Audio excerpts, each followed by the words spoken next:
जिस तरह से केरल कांग्रेस की तरफ से ट्वीट सामने आया, इसके बाद प्रतिक्रियाओं का दौर भी शुरू हो चुका है। बीजेपी के प्रवक्ता शहजाद पूनावाला का क्या कहना है, आइए आपको सुनाते हैं। तो आखिरकार कांग्रेस पार्टी ने फिर से एक बार अपनी बिहार विरोधी मानसिकता का परिचय दिया है।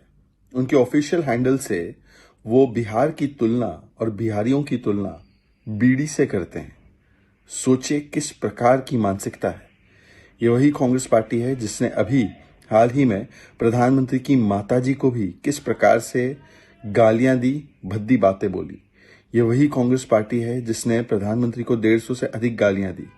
अब कांग्रेस पार्टी पहले प्रधानमंत्री की माताजी को गालियां देती है, सनातन को समाप्त करने की, सनातन को बीमारी कहने की बात कहती है, तिरंगे और संविधान का अपमान करती है, और अब तो बिहार के ऊपर जिस प्रकार का हमला बोला है।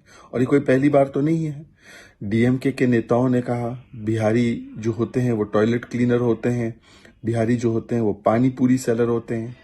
फिर हमने देखा रेवंत रेड्डी ने तो बिहार के डीएनए पर सवाल उठाया था, कुर्मी डीएनए पर सवाल उठाया था। हमने देखा चन्नी जी ने बिहार के, उत्तर प्रदेश के लोगों का कैसा मखौल उड़ाया। हमने देखा राहुल गांधी की भी जो टिप्पणी थी नॉर्थ इंडियंस को लेकर। और अब कांग्रेस ने तो पूरे बिहार का किस प्रकार से अपमान किया है वो सामने आ चुका है। वैसे तो आपको बता दें कि जीएसटी रिफॉर्म्स के बाद ही अब लगातार विपक्ष सरकार को घेरने की कोशिश कर रहा है और उन्हीं रिफॉर्म्स को लेकर ये बेतुका ट्वीट इस वक्त कांग्रेस केरला का सामने आया, जिसे बीजेपी ने मुद्दा भी बना लिया है और बड़ी अटैकिंग मोड में सवाल पूछे जा रहे हैं। सिर्फ एक मुद्दा नहीं बल्कि दूसरा मुद्दा है गाली गलौज का। बिहार में राहुल गांधी के मंच से पीएम मोदी की दिवंगत मां को गाली दी गई। इसके विरोध में कल 5 घंटे के लिए बिहार बंद बुलाया गया था। इसे लेकर लालू प्रसाद यादव की एक्स पोस्ट पर सियासी संग्राम छिड़ गया। लालू ने कहा कि गुजराती लोग बिहारियों को इतने हल्के में ना लें, ये बिहार है। बीजेपी के गुंडे राह चलती महिलाओं, बहन बेटियों, बुजुर्गों और स्कूल जाने वालों को जिस तरह परेशान कर रही हैं, सड़क पर आम लोगों के साथ दुर्व्यवहार कर रही हैं, उसका जवाब बिहार की जनता देगी। ये लालू प्रसाद यादव की तरफ से ट्वीट किया गया था। लालू प्रसाद और उनकी पार्टी सिर्फ इसे लेकर ही गुजरात बिहारी नहीं करा रहे हैं, बल्कि जीएसटी घटाने पर भी आरजेडी ने इस गुजरात बनाम बिहार से इसे जोड़ दिया। आरजेडी प्रवक्ता प्रियंका भारती ने सोशल मीडिया प्लेटफॉर्म एक्स पर लिखा, मोदी जी जीएसटी में भी बिहारी उत्पादों के साथ अपनी नफरत दिखा रहे हैं। गुजराती खाखड़े पर जीएसटी नील कर दिया तो वहीं बिहार के मखाने पर जीएसटी 5% और मशहूर गजक तिलकुट को 18% के दायरे में डाल दिया, जो हमारे गयाजी की शान है। इतना ही नहीं, कलम पर जीएसटी बढ़ाकर 18% कर दिया। तेजस्वी जी कहते हैं भाजपा तलवार बांटती है, कलम से नफरत करती है। तो एक तरफ अलग अलग मुद्दों को लेकर एक दूसरे पर अटैक किया जा रहा है, तो अब कैसे अपने अपने वोट बैंक को साधने की कोशिश की जा रही है वो भी आपको बताते हैं। बिहार में विधानसभा चुनाव को लेकर अपने वोटर्स को साधने की रणनीति शुरू हो गई है। राजनीतिक पार्टियों की नजर इस बार कुशवाहा वोटर्स पर है। आज कुशवाहा समाज के सबसे बड़े लीडर रहे शहीद जगदेव प्रसाद का शहादत दिवस है। इस मौके पर पटना से लेकर सासाराम तक 2-2 बड़ी रैलियां हो रही हैं। पटना में आरएलएम नेता उपेंद्र कुशवाहा की बड़ी रैली है, तो वहीं सासाराम में आरजेडी नेता तेजस्वी यादव भी कुशवाहा समाज को लुभाने की कोशिश करेंगे।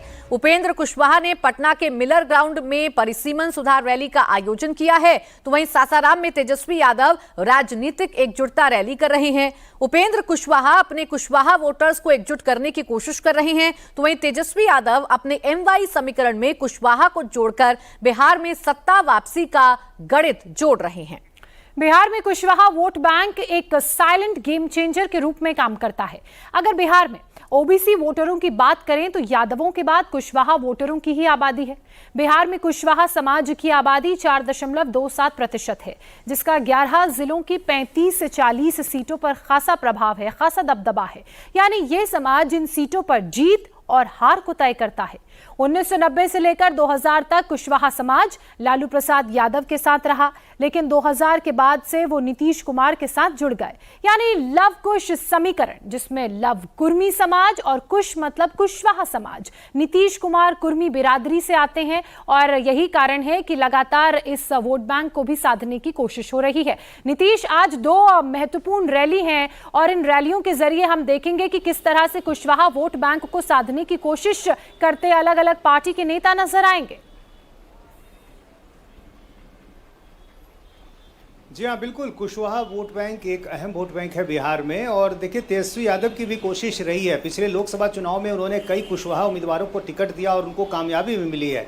तेजस्वी यादव को अच्छी तरह पता है कि सिर्फ MY से बात नहीं बनेगी, उसमें नई जातियों का जो वोट बैंक है वो जोड़ना होगा और उस प्रयोग में कुशवाहा पर उन्होंने सबसे ज़्यादा दांव चला है। और यही कारण है कि तेजस्वी यादव की भी कोशिश है कि वो कुशवाहा वोट बैंक को अपने साथ साधें और इसलिए वो कई प्रयोग जो है पिछले कुछ चुनाव में करते रहे हैं। दूसरी तरफ उपेंद्र कुशवाहा जो कि कुशवाहा समाज से आते हैं और उनकी जो एक पार्टी है राष्ट्रीय लोक मोर्चा, कुशवाहा जाति पर उनकी अच्छी पकड़ मानी जाती है, उनका भी दावा है कि कुशवाहा वोट बैंक उनके साथ रहता है। तीसरी तरफ आप बीजेपी को देखें तो सम्राट चौधरी जो कि डिप्टी सीएम हैं, उनको इतनी अहमियत यदि बीजेपी ने दी है तो उसकी वजह यही है कि वो कुशवाहा समाज से आते हैं।